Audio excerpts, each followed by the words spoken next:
So we're here on episode 1-ish of Seed to Success podcast. We've had a few other episodes. We've been working out the kinks. But we are so pleased to have our boy, the one and only, Ryan Dyer, on the show today. Man, Finger snaps. It's been a long time coming, and got a lot of ground to cover. I'm going to just get right in there, but I think first and foremost, tell the people who you are, man, for those that don't know.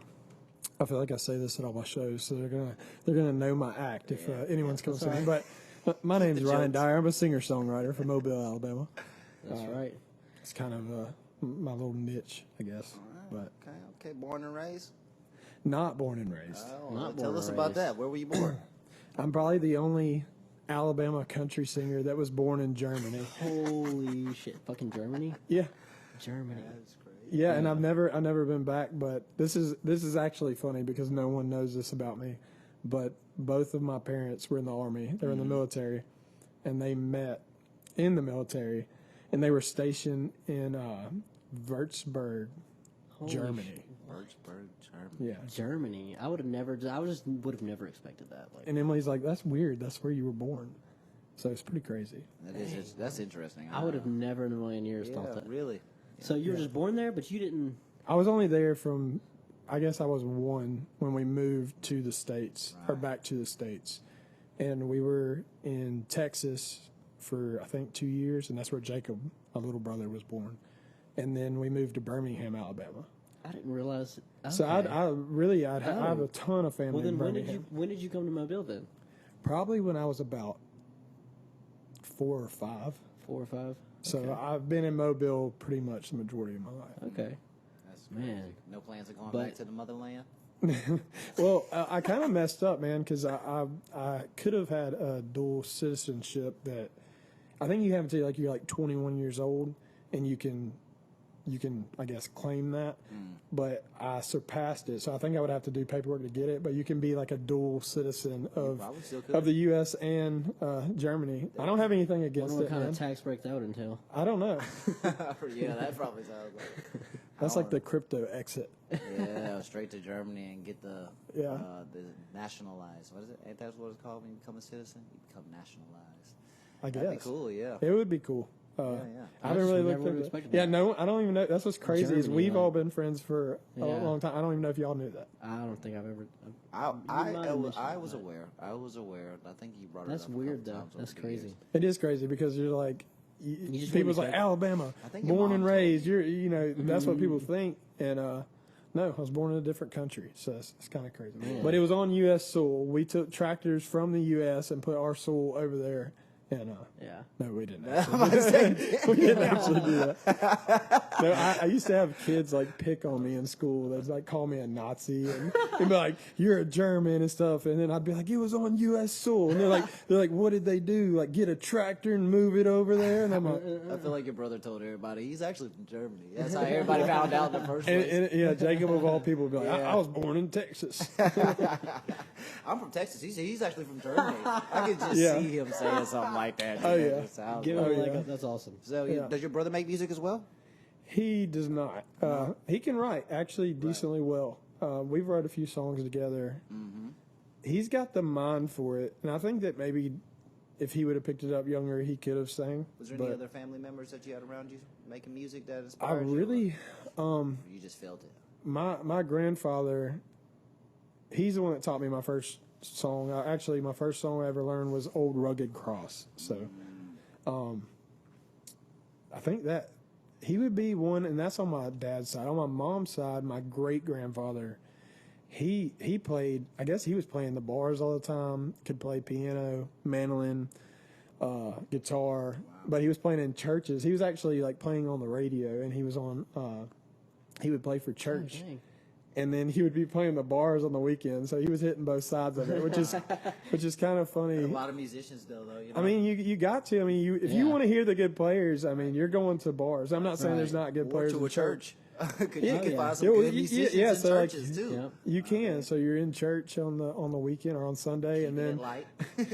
I mean, and I've had my fair case. I never realized that about your granddad. I didn't know that. Yeah, so that's my great granddad on my that's on my mom's side, but and I didn't never really get to meet him since I was like a little kid. But I actually got gifted some of his instruments and stuff like that. But other than that. Really him. That would be the main one. Like my pop had taught me, but he just kind of sang and knew a few songs. But he actually was like, he thought it was the craziest thing to play music for a living. Like he couldn't grasp it. Him and a lot of other people, I believe. Yeah, I mean. But he was actually supportive. He was just like, wait, like you pay your bills with that? And I'm like, yeah, I actually do. Yeah. I keep tricking people into paying me. That's a milestone. It's an accomplishment. Well, okay, so let's talk about it then, man. We've been kind of following your journey for a long time, Nate and I. But for those that don't know out there, so what's it? Okay, so I'll just say this: Ryan is now one of the biggest up and coming country artists on the Gulf Coast now. He's pretty well known from here to Florida. I don't know. I imagine I know you're doing shows out as far as out west and stuff. What is it like, coming from, up and coming country artist from Mobile and now being as well known as you are? What has that transition felt like? Like, how does it feel like? Does it feel the same, or can we turn that off?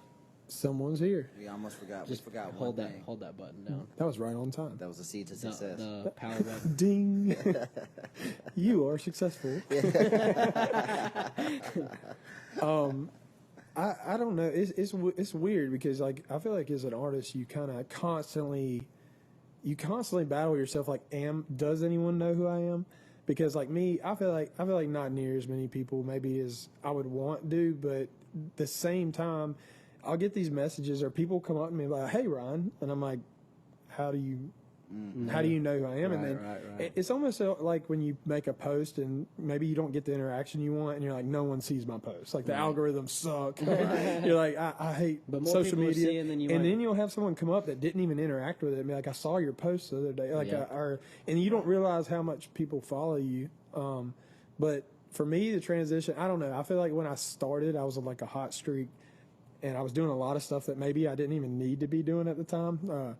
Almost, not that it wasn't deserved, or I just felt like, we were open up for all these big artists that were coming through that weren't even known yet. And it was a weird transition, like doing that, and then you feel like if you're not doing them shows, you're like, I'm not as big as I need to be. You're like, I'm not doing what everybody else is doing. But there hadn't really been like a huge transition period. I mean, you can look at the biggest artists in the world and they still feel like they have their struggles and they're like, man, I mean, I've seen something with like Machine Gun Kelly. Like he's like on top of the world and then, he's having rap battles with Eminem. Right. And he's like, oh man, I have a #1 song, but this album didn't go #1. And he's like super depressed about it. And I'm like, I just want a top 100 hit. Like, give me a top 100, and at least I can get into that world. Right. So I think there's so many different stages to it. Well, you're opening up for Luke Combs. Did you open up for Tracy Lawrence or must? We just went down. Actually, Nate came down for that show. That was a good show. That was crazy. I'd already opened up for Tracy Lawrence years ago, but I got a call from my buddy. He's actually Ella Langley's tour manager right now, and they're on tour with. She has a song with Co Wetzel.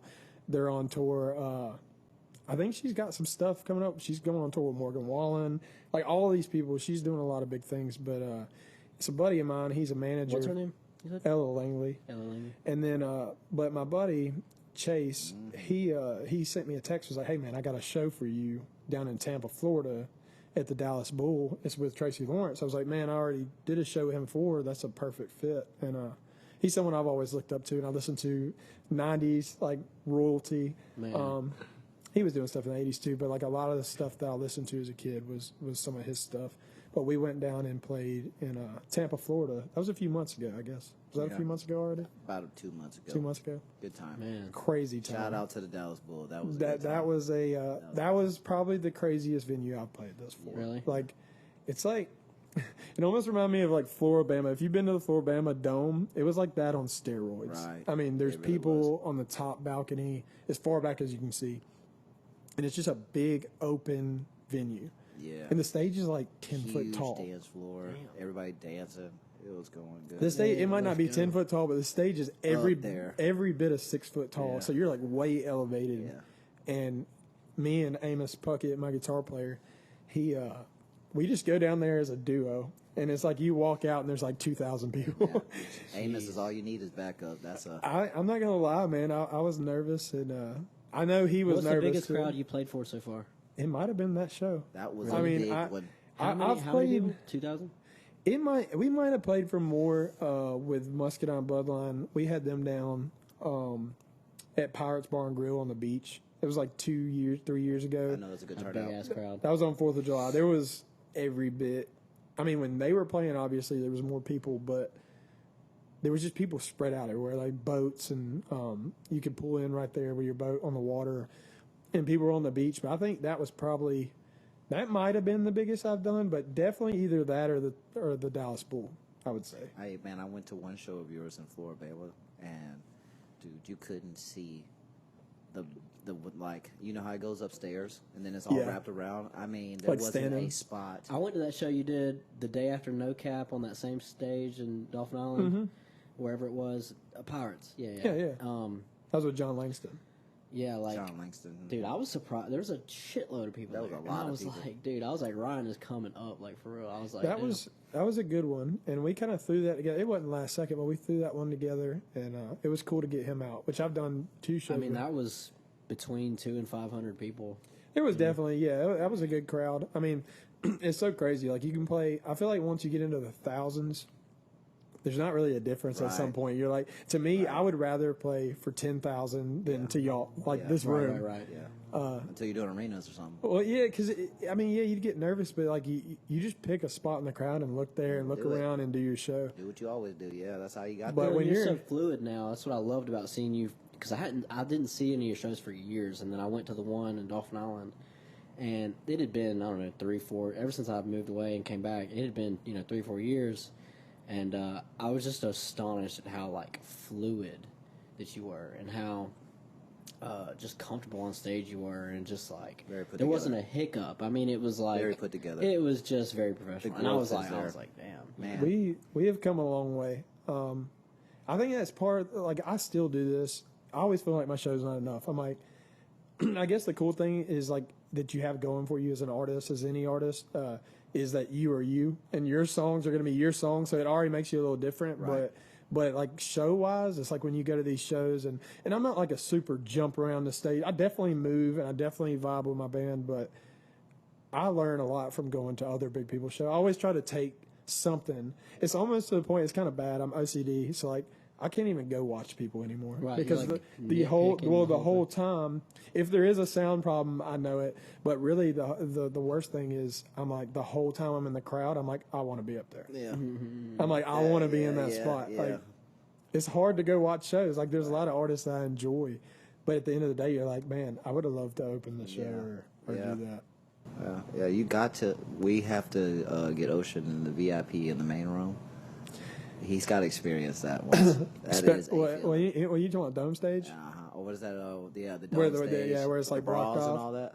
Dude, that is That's something an experience. else. He's never done it. We got to get him out there. That is it. When you talking about Well, you shout want out to to see Floribama. Ryan, you want to see Ryan and his dude. You ain't It's seen- crazy.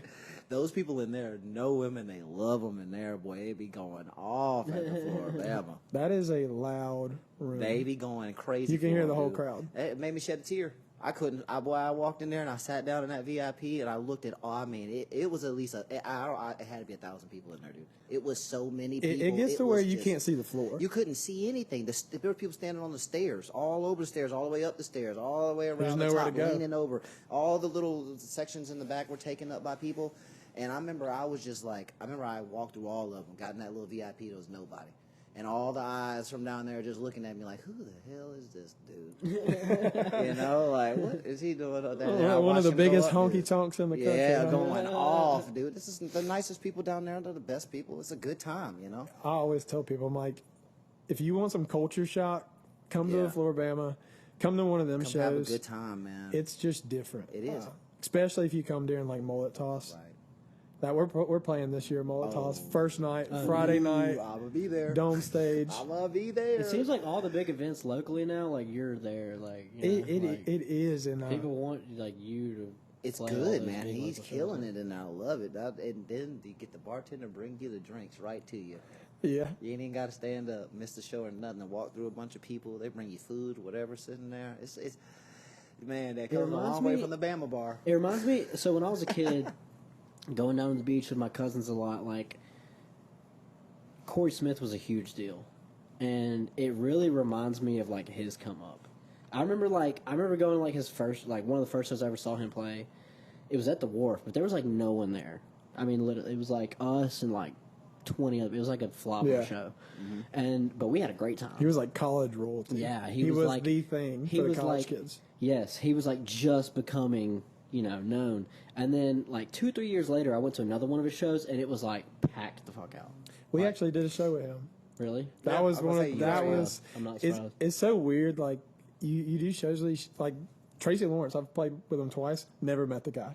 Corey Smith, never met him. Met his manager, met his team, met his band. And what's cool though, he still gave me a shout out. Like That's he was cool. in the middle of one of his biggest songs. He was like, "Shout out to Ryan Dyer band." Like, so that was cool. But they blocked off like half of backstage, which some people want their space and stuff. And I'm the type of people too. Even if I run into them backstage, I don't really like. If I run into them, I'll be like, "Hey, thanks for Yeah. letting us open." But Not gonna make half it the weird. time they don't have anything to do with it. Though. Right, they're right.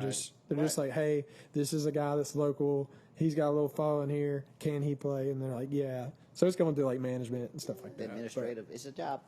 It's a job. But it is. It's a job, but a pretty cool it fucking is. I job. love that talking to Josh at Dollar Street. He really kind of put it in perspective for me. Like they have so many big stars come there that he's very particular about like who he has. Shout out to Dollar Street Sound. Off by the way. street sound. Yeah. But Jake Peavy. yeah, man. Legend. But my boy Josh, he was like, he's really opened my eyes to like when they have like certain people there, like they don't want anyone else being there because Yeah. people just act weird. Well, they did. And it makes the star like uncomfortable. It makes them like, gets them out of their element. And he's just really like painted that picture for me. Like, and that and being around Caskey as much as I have has really shown me like, you just don't act weird around people who have big followings and are And sometimes like, it's famous, like I don't really get starstruck, but sometimes you are. Like when you look up to someone, you're like, yeah, it's, man. it's Like a I've little even bit caught like, myself oh, being weird oh, at times. I'm like, Ryan, why are you asking this See, question? Right. Why are you even opening your mouth Dude, right now? I felt the exact same way about Caskey. Like, there was a lot of interactions I had with him early on where, like, I just caught myself being, like, a fan. When, like, he's... Well, you listen to him. I mean, Yeah, and it's like, it's like he's more, like, trying to be on a friendly level with me, and I noticed it was, like, off-putting to our relationship in a way. It was, like, the more I acted like a fan, the more off-putting it was. And I was like, okay, like, you just don't act weird, well, I mean, 'cause at the it end of just the feels day, weird they're if just it's- people. I Exactly. mean, it's like, I mean, everybody kind of Talking about the people thing, dude. Yeah, 100%. Like, there's a guy that I follow a lot. I went to the Summit for Artists with Caskey, and there was a guy that stood up and talked on the stage, Bedros Koulian. He owns Fit Body Boot Camp. I don't know if you've heard of that, but I was at an event. This guy stood up and talked, and he's one of those guys that's just, like, larger than life. He runs, like, a $200 million, like, empire. Like, his company grosses, like, $200 million. Got money. Yeah, dude, and he's a big deal. Well, anyways, he's got, like, a huge following everywhere, and got Mark Cuban on speed dial. well, he got on stage, and it was really fucking funny, dude. He because I look up to this guy a lot. Everyone there looked up to this guy a lot. There's hundreds of people in the crowd listening to this guy speak, and in the middle of him talking about the being human thing, he goes, everyone here should read the 48 Rules of Law. Dude, I laughed so hard because he meant to say the 48 Laws of Power. Yeah. But he just was being a human being, and he was like, everyone here should read the 48 Rules of Law.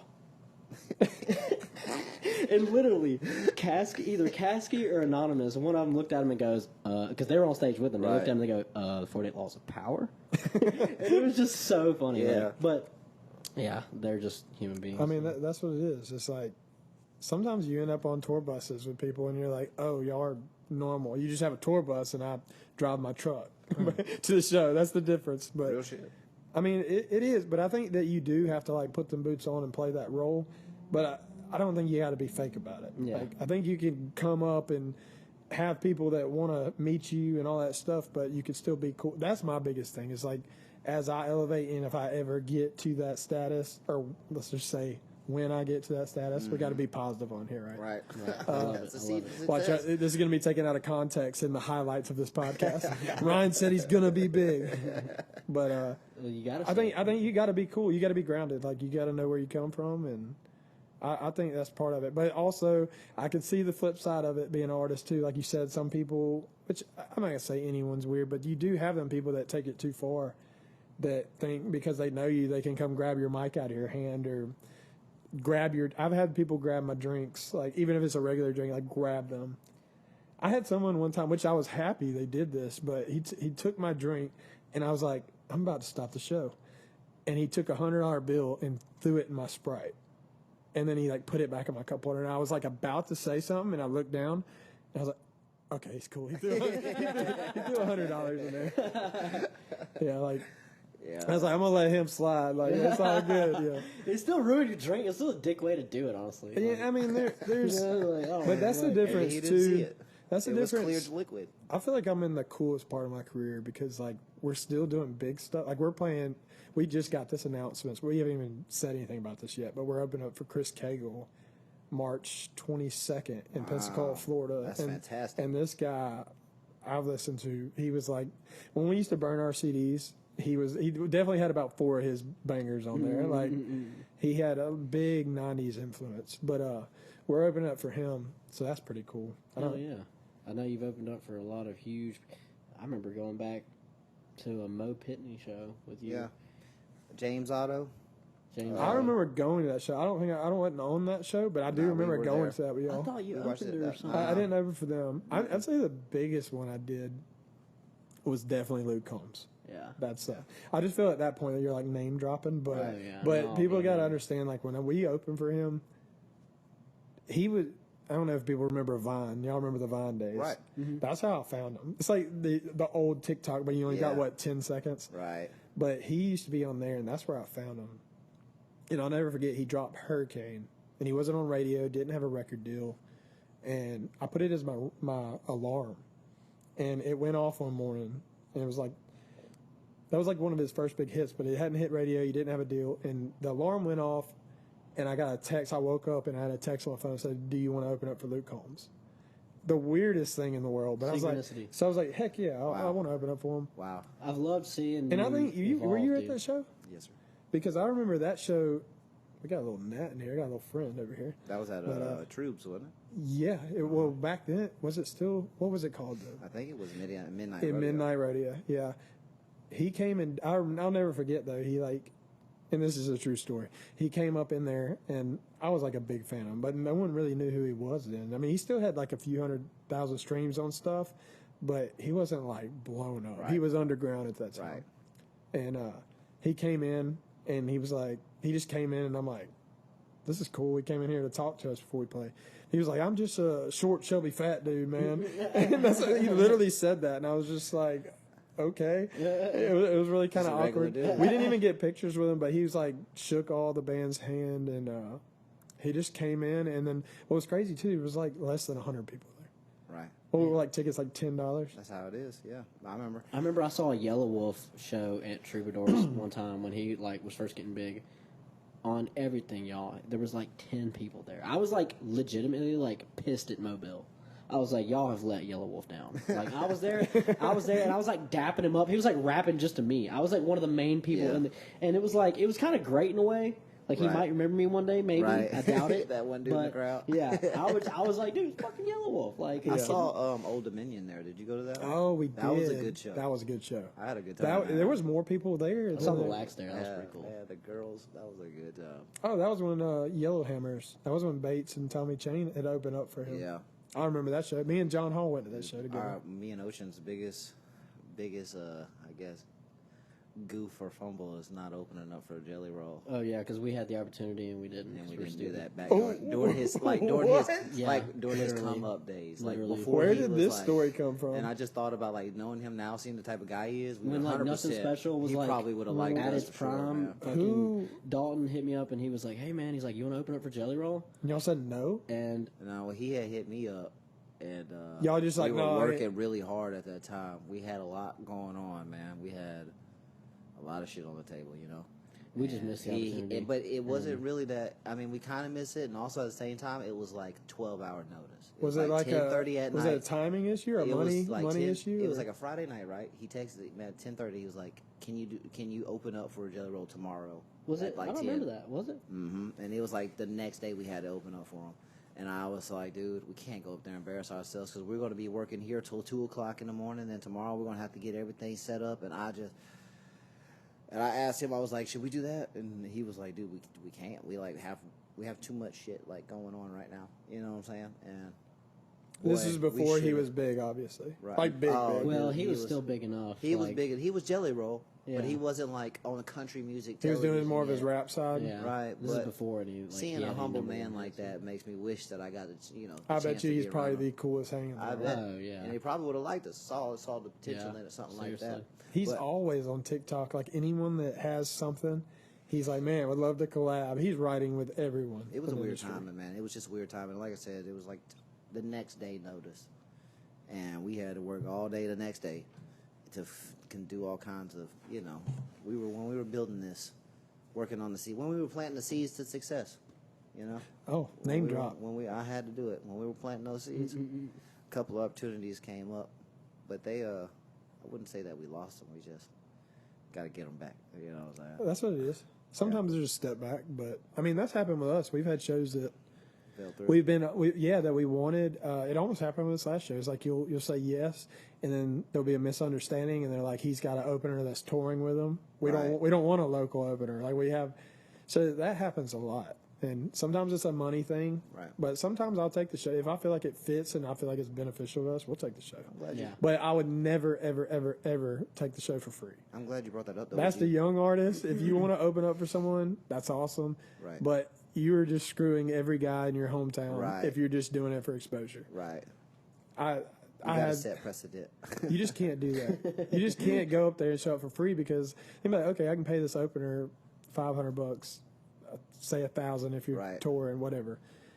And if you have some guy that's pretty good, that's new, that's green, that wants to just open for anybody and is like, I'll do it for free. They're not going to go get the guy that they got to pay. They could just let someone else do it. But Are you interested in touring if you had the opportunity to present itself? If somebody that came up was like, hey, I want to take you with me on the road. that's That's the probably goal. how it's that almost happened Is that several the times. goal? I thought that was going to happen with Corey Smith, and I was very, very disappointed. Like they had a guy, I'm not going to say the guy, who was on tour with them, and I kind of felt bad for him because he was a completely different vibe of music. He was very like mellow, melancholy, and then we played, and it was like this high energy, like Right. in your face, Mobile, Alabama, Right. Soul Kitchen, Right, right. and like it was awesome. That was probably one of my favorite shows I played, and That was a good show. I was there. and then they had the guy that's the opener that's touring with him come out, and he was very like slow songs. He was really good, but it was just like the vibe completely changed, and I really felt awkward because like I probably shouldn't even say this, but the Corey's manager come up and was just like, man, we loved y'all, like y'all are amazing, blah blah. Shook my hand, and like we got to meet him and some of his band members. And I'm like thinking the whole time in my head, I was really young at the time. I was like, please ask us to go on tour with y'all. Please ask us. I'm like, we fit this. But it's kind of hard. Like, no one's going to ask a 4 or 5 piece band to come out that if they don't have to. I mean, he had a whole band with him. But some of these guys are going out acoustic and opening. I mean, it just depends. Like, if you're on a label, if you're in that group, then they'll bring your band out and stuff. But I haven't been actually on tour with anybody. Right. I've just done like people that are kind of in the same position as me, like same level, and we've done shows together. I actually have one coming up. We're doing one at Zydeco Oh, that's in cool. Birmingham, Alabama. That's what I saw. I went and hung out with a guy on stage with a casket. We're like throwing water all over people. He at went to Zydeco. Zydeco. Yeah. We're going there. I'm going there with my buddy Willie Treywick. He has a show, and I'm going to open for him. I think it's April 5th. It's a cool venue. We got a show coming up. There's like a cool like back area. Like, oh, it's good. Yeah, I've been upstairs, and they got the downstairs. Mm-hmm. We'll probably play the downstairs, but it's a ticket event. I think tickets are like $8, so pretty cheap. And you come out. If you're in Birmingham, Alabama, come see us. What is your biggest song that you have out right now? I would say probably Whiskey Kiss. Whiskey Kiss. Which when did that one come out? Like 2017, 18. We're talking years ago. Yeah. But for some reason, that song was, I guess just because it was like a jam. And it's on the radio too? It's so, yeah, we had some radio play on Nashville and Cowgirl. And a few on Whiskey. That's the thing. Whiskey Kiss didn't get played near as much on like other, like local radio, anything really as much. And for some reason, people just love that song. I mean, I'm saying it like I don't like it because I wrote it, but it's not my favorite one that I've done. I think it was like really poppy, and it was kind of just a. I feel like when I was younger, I was like as an artist, radio. Years later, I always look back at my old music and I'm like, trash. You know, like my old music, like I don't know why. That's what's so crazy about. I noticed Caskey does the exact same thing. Caskey was telling us, he was like, dude, you might resonate with my old shit. He's like, but I do not. He's like, I hate it. Like literally, like, you know, he's like, that was a different me. Like, every band in the world, their hit song they don't like. Yeah. Because you put out an album and you're like, oh, it could be like your best song you ever wrote, and you're like, this is gonna be the one. And it'll be like a random song that just blows up. But at the same time, though, like if you put it out and fans fall in love with it, you need to play that song. Right. I'm different about it. Like if I cut a song and people like it, why would I not play the biggest song I have? Right. And where people can sing your lyrics and be into the show. Because I'm sure y'all went to a show of your favorite artist and they didn't play one of your favorite songs, and you're like, damn, I really wish they would have played this song. Every time. Incubus almost did me like that. They got hits though, man. They got a lot of them. I know, and they almost did me like that. I was almost devastated, but they played big at the end of the show. It was like one of the last songs. I was like, there's so many different sides to it, like going as a fan and being an artist. I remember I went and seen Dave Matthews, and I was so mad because they put out a new album, and so they played mostly all their new songs. And you didn't hear none of the old. They didn't play like Ants Marching. They didn't play like half Satellite their hits. Half their hits they didn't play. Yeah. And but you can't. But at the same time, I get it. Like you're trying to push your new music. Right. Even when we do new songs, we'll do like one or two new songs, play our old ones, and then throw in the number one hits that everybody knows that aren't our songs. Especially singing the same song 1,000 times, gotta wear on you. It gotta wear. It does, especially if you. If it's your song too. If it's just your own song, you're just like, damn. I already know music. Like you practice before you actually record it. At least 100 or 50 times, and then before you even got it down to cut it, you already got to practice it, go over it in your mind, hear it over and over and over and over, and then it blew up, and now you got to sing it for the next 10 years. I pray, I pray that happens. I understand. I would love to have that problem. I swear, I know. Man, I got to play my number one hit again. I feel like it's those dudes that got like 15 of those problems. Those are the ones that you really gonna run into that ain't trying to talk to you. They ain't got time. They're trying to move on, like somebody with some, I don't know, like Brett Paisley or something like that.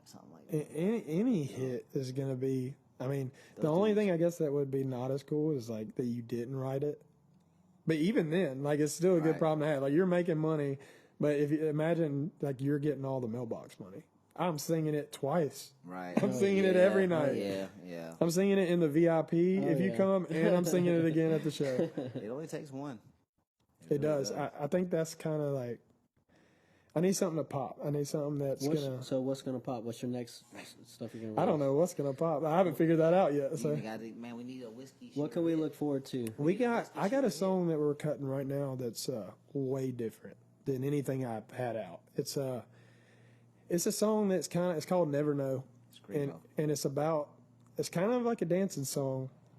But I don't have anything like this. So it's very like, I feel like this is the song that's going to bridge the gap of where I was to where I'm going. Like, it's like still got a little bit of the old influence, but it's got more of the red dirt, like more Texas, like country style. It's something that you could dance to, but it's not like techno dance. It's like you'd take like something if you went to a dance hall or something. I want it to be like where it's moving, but it's not moving too much. Right. So that's kind of where we're headed. And I don't have one song like this, so it's very. What's the name of it?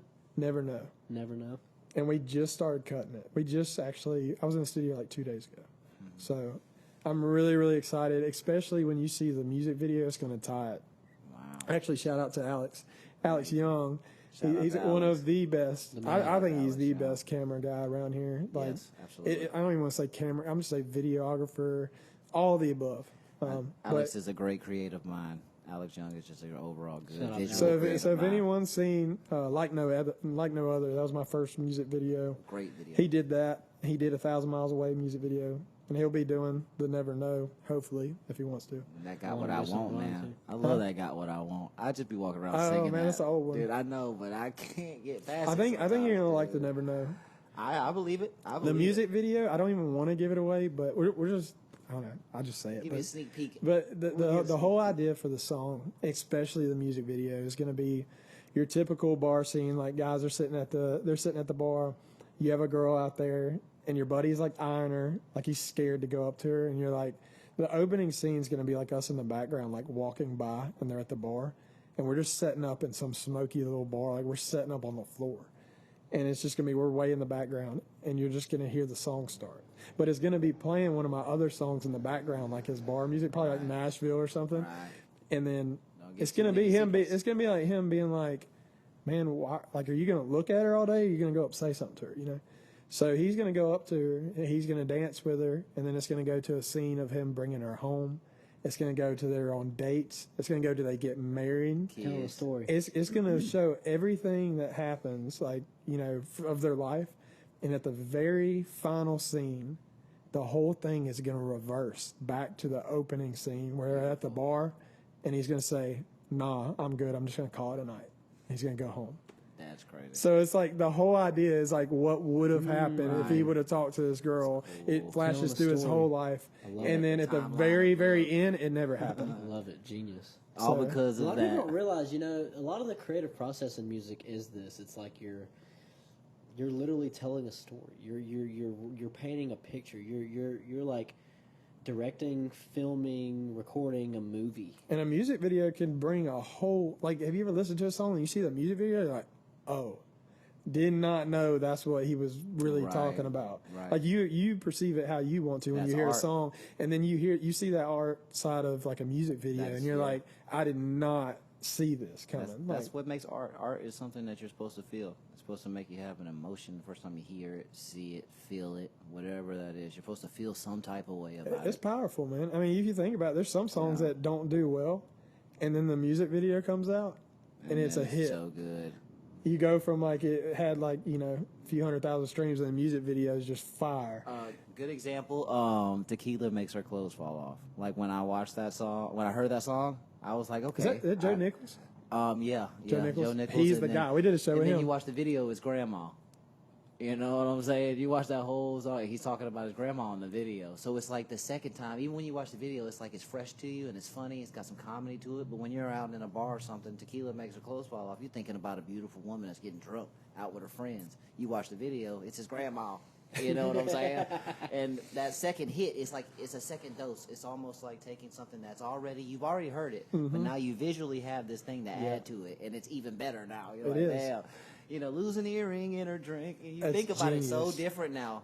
You think about it way different. You think about Granny doing it. Yeah, you yeah, know, you're and like, now this it's is just like, not it's a whole how- new song again. Yeah. Because I got two different ways I can enjoy this. This could be like a hot girl that's like out partying, or this could be my grandma getting drunk at a family function. It's kinda You know playful, what it's I'm saying? different. Right. Because we all know that one family member that like, hey, she a little old, but she'll get wild in here. If Yeah, you don't yeah, watch yeah, it. yeah, You know?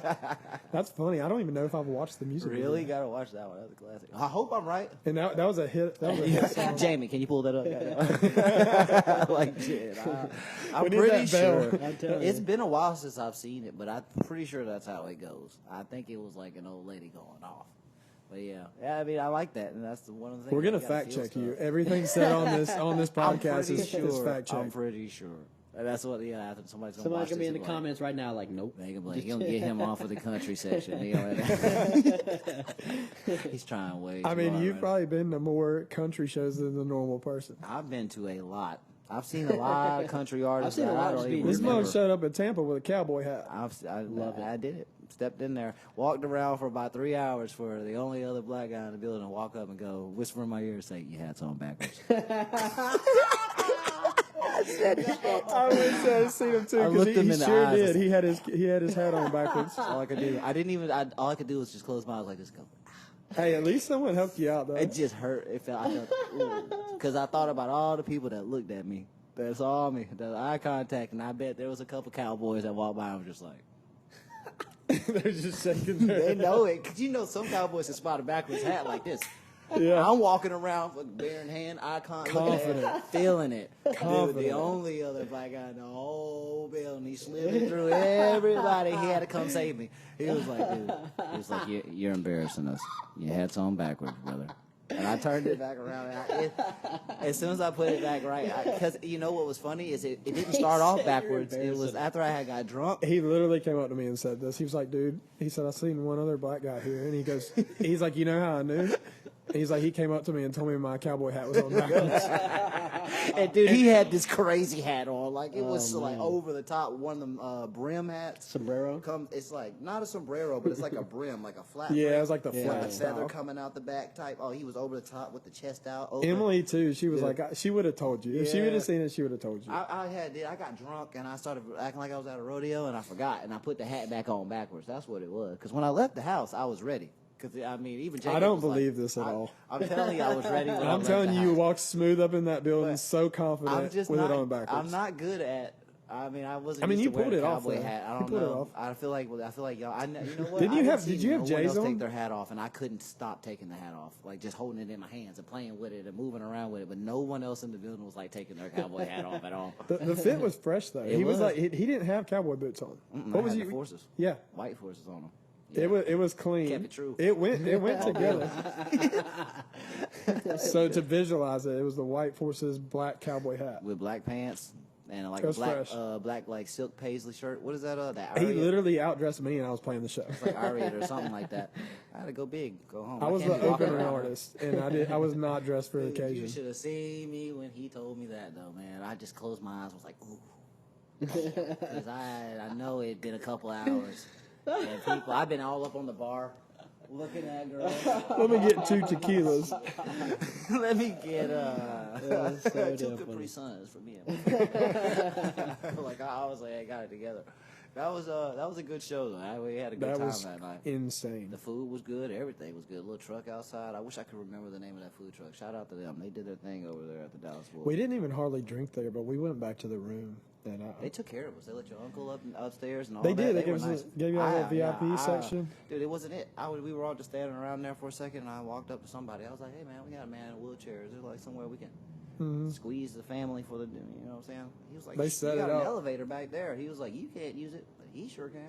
I was like, "All right, well, you know." They closed off a whole section, so it was like there was a top balcony, and you could overlook. You were pretty The much whole show. behind the stage. Pretty like you much, could yeah. see the stage, but you could see all the way back. Got to be And, at the Tracy Lawrence it, show. it was really cool. It was pretty cool, man. It was really cool. They had a nicer set. Like I said, they had it going on better than we did. We were the opening act. I mean, they had it going on. They took care of us over there. They were good people up in there. It was nice. That was nice. It was cool. That was a strange crowd. Mm-hmm. Like in a good way, but they were like, it was very like. We're from Country. Alabama. We're from South Alabama, Yeah. so we definitely know what Southern and country is. But it was just different. Square it was dance country. I don't know. That was a hard show for us. It was really cool people, but we really had to interact to get people involved. Right. Like I'm so used to playing the Bama, you can just say Yeah. you can say anything and people like, just freak out and they're like, heck yeah, let's party with you. But it was kind of like almost like they were waiting on Tracy Lawrence, which I don't blame them. Like they didn't know who the hell we were. I think a lot of them were like people that just go to that. They Dallas they Bowl. live around like, there. They're actually like locals, and they go there to do the square dancing anyways. Because there was a lot of people Oh yeah, they dancing. stuck around after. There was a lot of people dancing when we got there originally before the show started. There was like 50 people dancing at one time doing the square dance. Yeah, they thing, all you know, did the kicks line and all dance that. Right, thing. line dancing. That's what. Not It square reminded dancing. it reminded me of like Wild Greg Saloon. Right. So like they do that upstairs. I got a buddy that's a DJ, and that's like a big thing. Like everyone goes there. I think that's what it is, man. And I feel like they've just seen. I feel like Tracy's been there probably about 4 or 5 times or something like that. A couple of them seen him before. It's not. Well, it's hard. It's hard to do, man. Like if you think about it, we went out there as a acoustic duo for 2,000 people, and then you have a 12-piece full band come up behind with a visual show and everything. 12-piece band. It was a lot. I don't know how big his band. It might be. I don't know. It's a lot. It was a lot of people playing some different. Without that drum set and that bass, dude, it's a different show. You got to really kind of work. You got to work hard.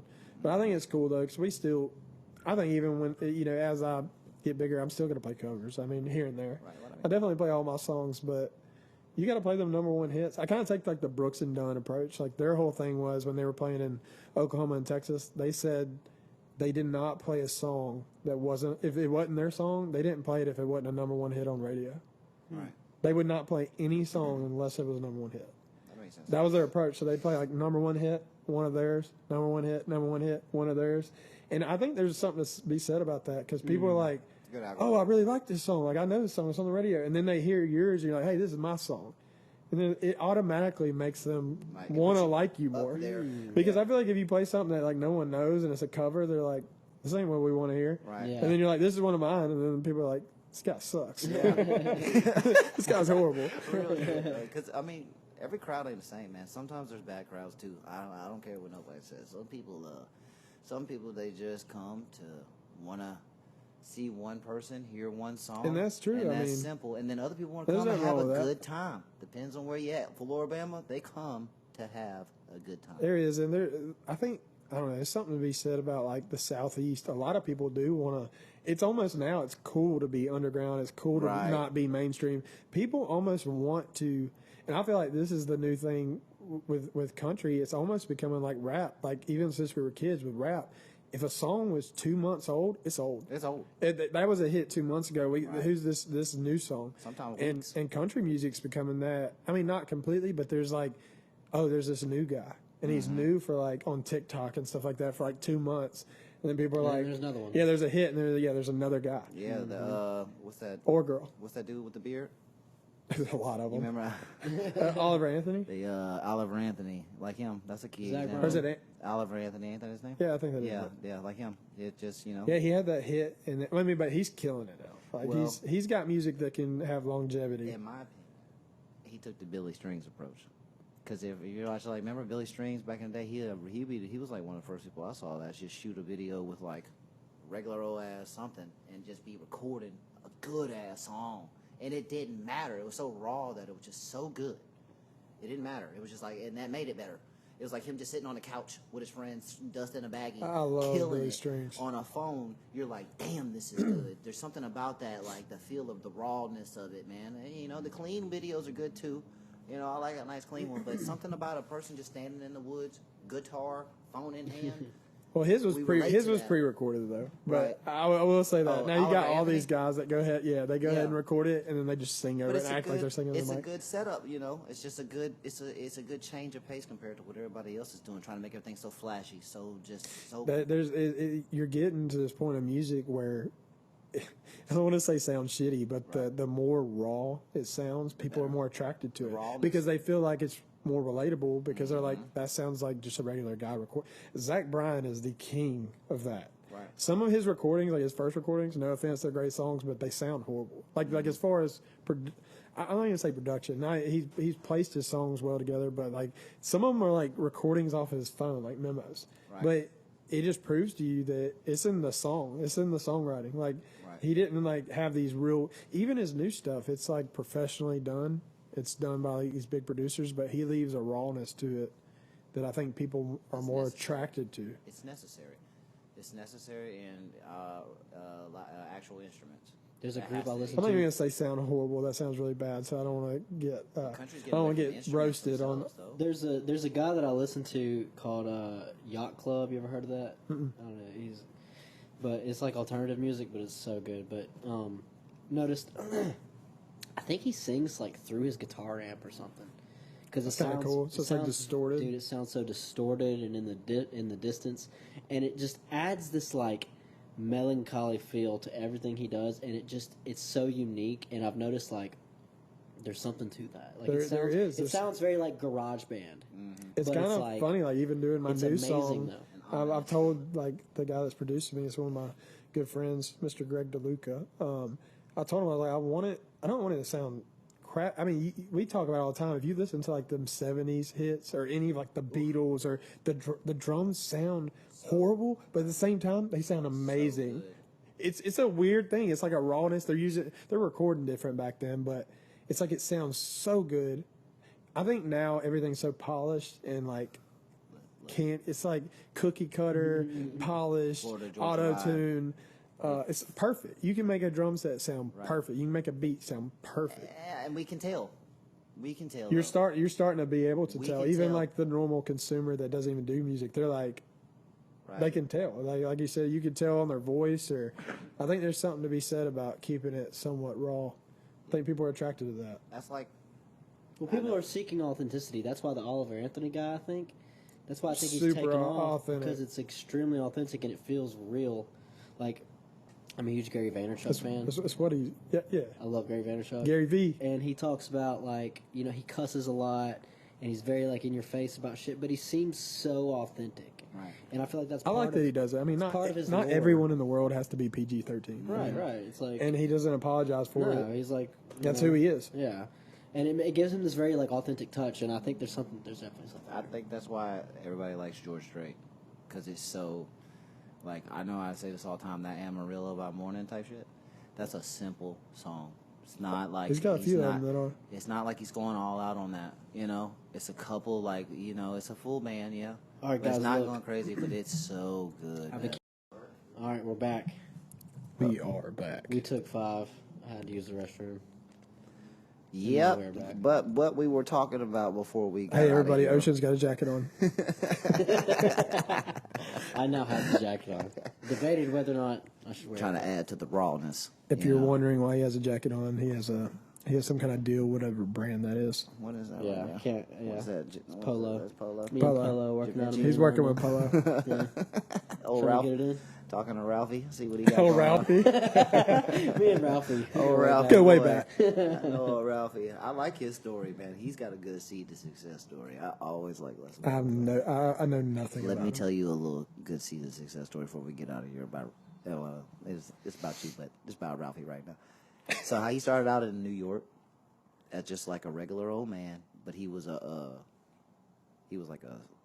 whatever you make clothing. DJ? Tailor. He was like a tailor kind of. Well, yeah.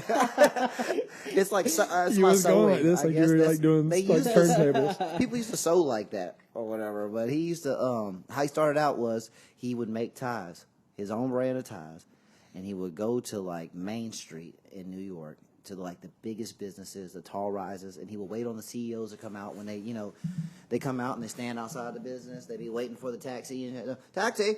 He'd run up with a briefcase, was too good. pop it out, boom, sir.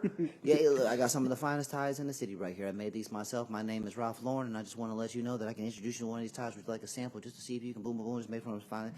And then over time, Ralph started just by handing, like literally selling ties on the street to people and turned it into the Ralph Lauren that you know today, which is like the multi-billion-dollar company, which is crazy. Because it's like, it just goes to show you, like, if you see it, even though people are already wearing ties, hundreds of years, Persistent. ties aren't new. He didn't come with a new idea. He just came with a different approach. He was like, look, man, you wearing some tie, you don't even know where that came from. Who made that tie, sir? He was like, I don't know. That's almost like with this Stanley Cup shit. That's My why, God, like cups have been around for how long? We think cups have been around. dude, the world is It's purchasable. crazy. It's whatever's trending. What's cool? What's trending? You can buy America with marketing dollars, 100%. It's just a Marketing's proper to everything. marketing, and it's over. You get the 2 or 3. That's like Kim Kardashian, man. She picks up something. You're gonna have at least 1 million women that want that, whatever it was in her What is hand. that? That Midas touch? It's something like that for sure, but it's a gift and a curse. The Midas Human story. Gotta attention be is the careful. ultimate asset. Yeah. Where's the eyeballs? Where are they going? You got 10,000 followers on Facebook. I've seen that. That's an accomplishment. It's slowly I getting told up there. him It's accolade. I follow a lot of like record labels, and I'm just like but I've noticed like they sign people when they're around 10,000, 20,000 followers. That's when these motherfuckers get signed. Sometimes people are plants. Like they, Yeah. have you ever Oh, noticed? yeah. Have you ever noticed Probably. like that someone has like 2,000 followers, and next thing you know, they're like huge. signed by Sony, and then it's Yep. just like that. It's like Yeah.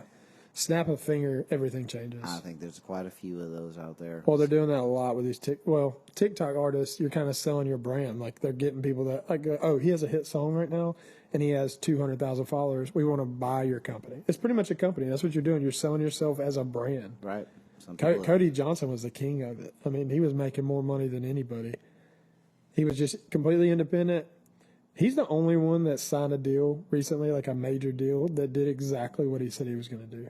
He's like, I will not sign with anyone if I can't put out my brand of music. Right. And he is on radio doing the same type of music he was doing. Like, it's not poppy.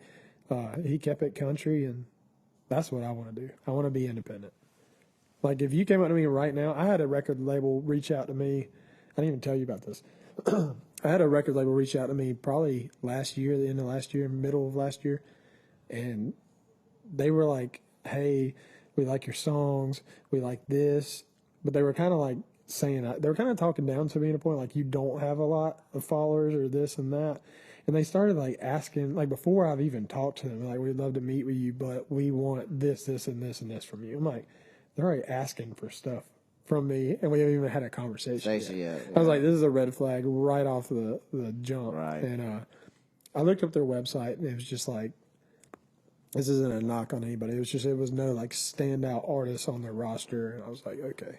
Yeah. I think I was just like, I think I might have said like one message to them, and I kind of cut it off. But unless you're getting some major record deal out the gate, it's not worth it to get a record deal right now. Right. You want to get them. I mean, right now it's like you want your own publishing. You want your mailbox money. Like if you're a writer, and then you can just put your shows together. I I mean, mean, a lot of them are 360 deals. And definitely, but I think the biggest thing is getting distribution. Like if you can get a distribution deal, or you can get a booking deal. That's a big deal. Like if someone can book you and get you distribution, they get a percentage, but they're getting you on playlists, they're getting your music out there, and they can put you on tour with someone. Really, that's the biggest thing. Like that's what I need as a booking And that's deal. the who you know part. It is, because like if you say, hey, you're not going to make as much money, but you're going to play 20 shows with, say, Corey Smith, anyone, but we're going to put you in front of people, where you're going to be playing these venues. You're going to be playing 2,000 cap venues for a run of 15 shows. Right. crazy. That's worth it if you're getting a check every other night, and good. you're getting to play for their crowd, and you're getting to sell your merch. Merch is huge. That's the big deal. Mm-hmm. That's where the money's at. That's where you make your money. That, and if you're a writer, you make money, but merch is in live shows and merch. I mean, that's how I live. Well, speaking of merch, what the Ryan Ryan Tell people what Outdoors. Ryan This is my hunting brand that I started. Speaking of that, you kill any deer this year? I did. Yeah? I did. I killed. I only got $2 this year. Only two? Only two. Yeah, I got one about them. Let me make sure I'm legal on this. February 10th was the last day. So, it was probably about 2 weeks before the season ended. I was in North Alabama, in Hazel Green, Alabama, like right on the Tennessee line. I shot a good 8-point. He was one of the biggest deer I've ever shot. I think I saw a photo of him. He looked really good. I shot him with a bow. I shot him with you like got an a bow? ancient bow. Yeah, Big I was boy. shot him with a bow at 20 yards. Hell yeah. I had him coming. I actually got it all on video. So like I'm starting to. I'm going to start my own YouTube channel and stuff like that. But the whole idea of the brand is I'm kind of tying music, like country music, into it. But really it's about just supporting other people getting in the outdoors, living off the land. Not only just living off the land, but like just enjoying it and not judging people that want to get into it, Right. even if you're not comfortable. Or like I think the hunting community is really, really toxic nowadays, especially with stuff like that, like podcast and TikTok and all this stuff. People are just judging people. And me and Emily was like, and Emily's super new to it over the past few years, but she's a good shot. She knows what she's doing, and we eat it. We process our own food. We don't waste anything. And, but I think like what might be a shooter buck to you might not be a shooter buck to me, might not be a shooter buck to him. Right. And I think that's, It makes sense that, the internet would just drag people for, cause I mean, it's just you got get all these- drugged through the mud for anything. You got all these nowadays. keyboard warriors that, Yeah. it's just like, Well, that's the thing. Like, I'll kill those. I mean, not at certain times of the year, but and then not if they're with a yearling. But that's just my belief. But I like eating deer, so we live off of it. Like we get through the summer, we're back to fishing here soon. I told Mary if I had deer meat, I would definitely eat it. Like I make deer burger out of it. We use it in Hamburger Helper. We use it for tacos. We use it for everything. I like that jerky. Yeah, I make the jerky. He's had the jerky. Some jerky. I remember when me and you went hunting and I killed that deer and you were like, dude, you should be freaking out right now. Oh, I was like, that was actually my first time. That was the first time I ever killed like an actual. It was a basket buck. Was with you. Yeah. It was that 8-point I shot out there at your grandpa. That was the first like. I'd kill like spikes and stuff like that, but the first like actual antlered, buck. Buck. I have him in my room right now. I got him still. Yeah, I kept his ass. I got a European mount on him, and he hangs like right by our bed. So. Is that the one where you got the bleached? Like, what is it? It's like the bleached mount or whatever. Yeah. I got him. I hang my sunglasses on. Shout out to Blue Otter. Okay. Yeah. All right. Well, the shout out to Blue Otter there. Yeah, we got to do that. Shout out to my barber B at Beard and Blade. I told him I'd give him a shout out today. I feel like what this is about is like putting people on, right? And getting people to support local. But oh yeah, that's actually a good. Yes. That brings us to a good moment. Tell everybody where they can find you. Like where we're at right now. Like, what about y'all? Like I'm talking about like all your hashtags or on Twitter or Instagram, all wherever. You can definitely Ryan Dyer Band. Ryan Dyer Music's pretty much everything. Instagram, Facebook. This is not a flex, but blue check mark on Facebook because there is some different there it is, pages out there. Mm-hmm. That's my flex for the day. I see. I understand. I will say though, I won't be a liar. I definitely pay for the one. Improved me for like the past few years. Don't know why. They're like years and years and years ago. There's advantages to it. People made fun of me for paying. I paid for mine, and like literally the day after they made it where you can pay for it, I bought one. And all kind of people were on Facebook talking trash about people who bought one. Bro, there's so many advantages. Like one of the big advantages that most people don't know is that I can pay $100 or less, and pretty much everyone in my city will see my post. Mm-hmm. I don't know any other way to advertise that efficiently for that cheap. Like, I can literally reach everyone in my city for like $100 now that I bought a blue check. So ours wasn't even really like Emily she hasn't done it. She needs to do it. Really, our thing was like a security issue because I've had several fake pages and people go on any post that's like doing well, and they'll write, especially older people, they'll write them about, hey, send me money, or hey, you can buy a Ryan Dyer t-shirt, and it's some fake link or something like that. So like mine's more of a security issue, especially with Emily. She needs it because she has, I don't know how many fake accounts.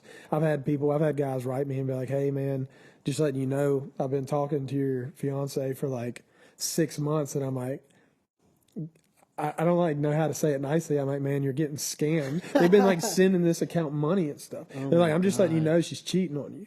And I'm like, no, she's not, bro. Like, you're getting scammed. And I've had people argue me to the point where I'm like, you know what, I can't help them. Yeah. Like one guy, he was like saying he was going to call the FBI because he had given a fake account like $10,000. Oh my God. I'm like, how do y'all fall for this? So that's why she needs a blue check. Like, first down the internet, like. It's weird though. I mean, catfish. There's a show about it. I mean, when you're getting catfished, and that happens a lot. I've had like friends of mine that I went to high school with, like, send me a page and be like, "Bro, just letting you know, like, someone created a fake page. They know it's fake." But I think that's the cool thing about buying it is like you can say, that's what it is. It's verification of who you are. Right. People act like it's a status, like you're bigger than you are. I tell everyone, anyone can go get one. Like now especially. Yeah.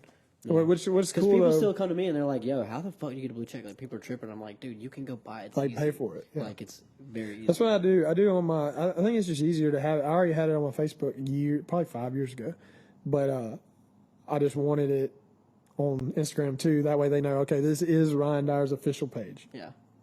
Because you don't want a fake account out there, and that's more or less why I did it. I know you got a bunch of big songs on YouTube, a bunch of big videos, and on Facebook. Where you got a Spotify presence? You pretty much anywhere you can stream music, Ryan. Yeah, anywhere. Apple Music, Amazon, Spotify, stuff like that. What about merch? What's your website? It's going to be RyanDyerMusic.com, but we have to get that back up and rolling. We actually sold out of merch, so we're about to get a lot of new stuff, some new shirts, new hats. The best way, honestly, right now is, which is even cooler, and I want to do this on purpose. We will have a website with the merch, but I want select merch you can only get it at live shows. That way, you have to experience the show. Like you have, like if you want, like I might drop an item and be like, the only way you can get it is if you come to a live show. No, it's exclusive. Yeah, I want it to be exclusive for people that want to come see us live, and I feel like it's more of an experience too than just getting it on the internet. Which I love that. It's awesome. It helps, support us. But it'd be cool if we had select items to come get at shows. Well, I'm proud of you, brother. I'm beyond proud of you.